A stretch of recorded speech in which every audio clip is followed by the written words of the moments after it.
दोस्तों टाटा स्टील की बात करें तो स्टॉक में हमने बहुत ही ज़बरदस्त तेजी देखी पिछले दिनों, लेकिन उसके बाद में जब क्वार्टर थ्री का रिजल्ट डिक्लेयर हुआ और इस बार कंपनी को हो गया भारी लॉस, तो उसके बाद में शेयर की प्राइस नीचे आई। लेकिन उसके बाद में निचले लेवल से फिर से एक अच्छा बाउंस बैक देखने को मिल रहा है। अब यहाँ पे देख सकते हो कि इस बार जो लॉस हुआ उसके पीछे वजह थी कि कंपनी के खर्च में बढ़ोतरी हुई। इन्होंने ब्रिटिश पेंशन स्कीम के तहत जो इस बार जो बड़ा एक इन्वेस्टमेंट किया उसमें, उसकी वजह से भी इसका इफेक्ट देखने को मिला। और सबसे जो बड़ी बात है कि जब से रसिया यूक्रेन का युद्ध शुरू हुआ है, ग्लोबल मार्केट में स्टील सेक्टर दबाव में, बहुत सारे और दूसरे सेक्टर वो भी दबाव में।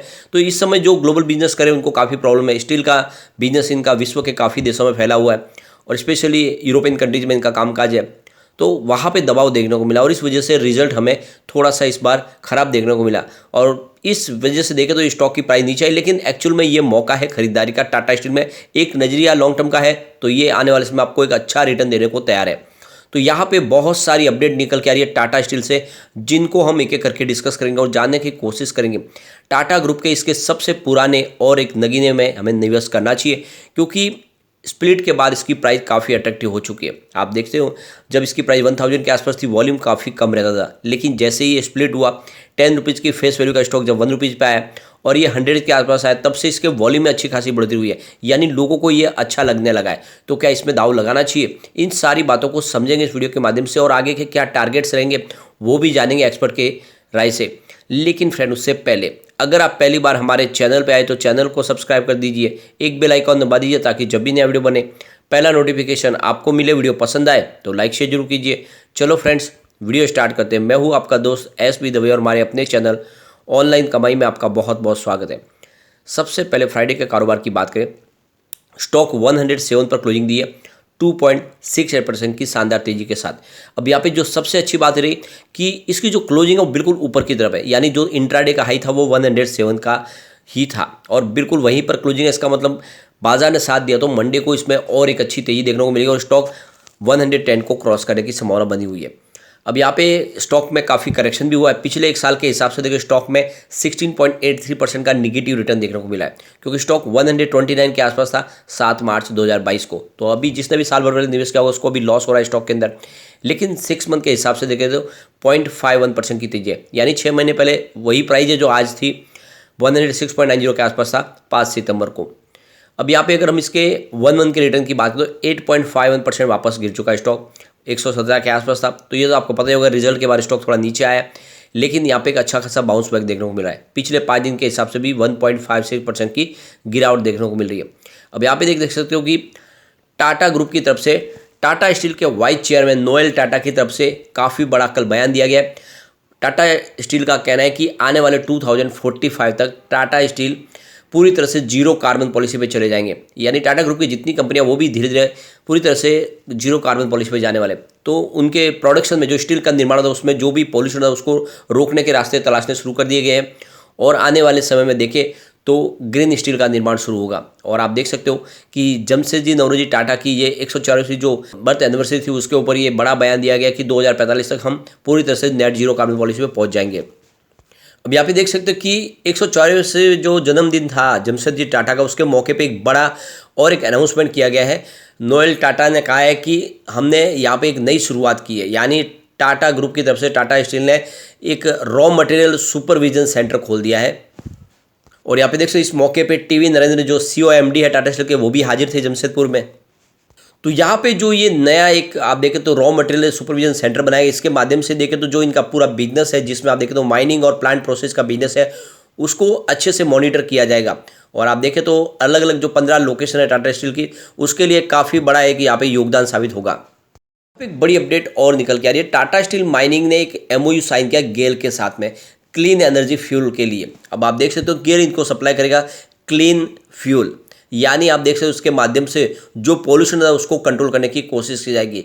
तो यहाँ पे देख सकते हो कि गुजरात से अदगर इनके जो आप देखें तो जो प्रोजेक्ट है वहाँ पे पाइपलाइन के माध्यम से क्लीन फ्यूल जो नेचुरल गैस है वो सप्लाई की जाएगी और उसके माध्यम से प्रोडक्शन होगा।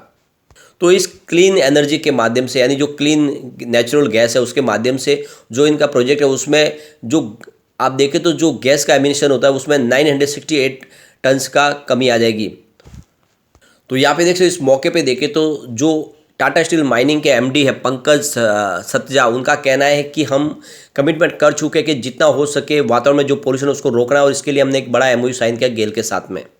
अब यहाँ पे टाटा स्टील को लेकर अलग अलग ब्रोकरेज राय है वो निकल कर काफ़ी पॉजिटिव है, उनके हिसाब से आने वाले समय एक तेजी का दौर शुरू हो सकता है। तो IIFL सिक्योरिटीज़ के रिसर्च हेड अनुज गुप्ता के मुताबिक यहाँ पे 100 का इसको एक स्ट्रॉन्ग सपोर्ट मिल रहा है, और आने वाले दिनों में ये 115 और फिर 120 तक जा सकता है, यानी जो उसकी पुरानी हाई थी वहाँ पे वापस पहुँच सकता है। और आपको स्टॉप लॉस 100 के आसपास का लगा लेना है, और आप इसमें बाई की रेटिंग दी गई है उनके हिसाब से।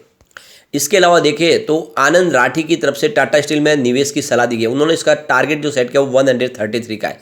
इसके साथ में टाटा स्टील पर खरीदारी की रेटिंग जो बनाई रखी है उन्होंने, और ब्रोकरेज हाउस का कहना है कि टाटा स्टील प्रति वर्ष 34 मिलियन टन की वार्षिक क्रूड स्टील की क्षमता वाली ग्लोबल स्टील कंपनियों में से एक है। दुनिया भर में इसकी मौजूदगी है। भारत में निर्यात शुल्क लगने के बाद स्टील की कीमतों में सुधार का टाटा स्टील को असर देखने को मिला है। टिप्स टू ट्रेड के अभिजीत ने कहा है कि निकट अवधि में यह 122 और फिर 128 के लक्ष्य को पा सकता है। हालांकि GCL के CEO रवि सिंघल के हिसाब से स्टॉक में गिरावट का अंदेशा है, यानी ये ब्रोकरेज हाउस इसमें गिरावट की सलाह दे रहे हैं। उनके हिसाब से आपको 121 का स्टॉप लॉस लगा के इसमें बिकवाली करनी चाहिए। आने वाले समय ये 95 तक जाने की संभावना है। तो यहाँ पे कुछ ब्रोकरेज हाउस है जो अभी फिलहाल निगेटिव इसके टारगेट दे रहे हैं, लेकिन ओवरऑल देखें तो काफ़ी पॉजिटिव टारगेट निकल के आ रहे हैं। वैसे जेफरीज की तरफ से इसका 150 का टारगेट दिया हुआ है, तो इस बार कंपनी को लॉस भी होता है। लेकिन अगर आप 2018 से इसका मुकाबला करें तो 2022 सबसे शानदार है कंपनी का। ये देख सकते हो 2018 में कंपनी का रिवेन्यू 1,32,155 रुपीज़ के आसपास था, जो 2022 में बढ़ के 2,43,959 रुपये तक पहुंच गया था। ज़बरदस्त वृद्धि हुई थी 2022 में। अब प्रॉफिट को देखें तो 2018 में कंपनी का करीब 17,530 रुपीज़ का पूरे साल का प्रॉफिट था, जो 2022 में बढ़ के 41,100 रुपये तक पहुंच गया था। यानी 2018 के बाद पहली बार बहुत ही भारी प्रॉफिट हुआ कंपनी को 2022 में। लेकिन इस बार जो रिजल्ट रहा है वो थोड़ा सा खराब रहा है दिसंबर का। आप देख सकते हो दिसंबर 2021 में जहाँ पे 9,573 रुपीज़ का इनको प्रॉफिट था, इस बार 2,224 रुपीज़ का लॉस हुआ। तो इसके पीछे वजह है खर्च में बढ़ोतरी, जो आप देख सकते हो कि इन्होंने जो ब्रिटिश पेंशन स्कीम जो उसमें पैसे लगाए उसकी वजह से इनका इस बार खर्च बढ़ा है। यहाँ पे शेयर होल्डिंग पैटर्न देखें तो प्रमोटर की होल्डिंग आपको वहीं पर दिखाई देगी दिसंबर 2021 में, जहाँ पे 33.92% के आसपास थी, फिलहाल 33.90 के आसपास है। लेकिन अगर आप यहाँ पे देखें इसके FI की होल्डिंग तो दिसंबर 2021 में 21.36% के आसपास थी, जो दिसंबर 2022 में बढ़ के 21.87% हो गई है।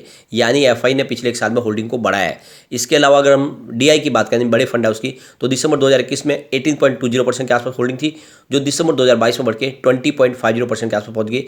तो बड़े फंड हाउस ने भी जम के खरीदारी की है यहाँ पे टाटा स्टील में। लेकिन जनरल पब्लिक की बात करें तो दिसंबर 2021 में 26.51% की जो होल्डिंग थी वो दिसंबर 2022 में घट के 23.73% के आसपास पहुंच गई। तो ये तो हमें क्लियरली समझ में आ रहा है कि बड़े फंड हाउस और FI जम के खरीदारी करें, लेकिन जो जनरल पब्लिक है वहाँ पे शेयर बेच रही है।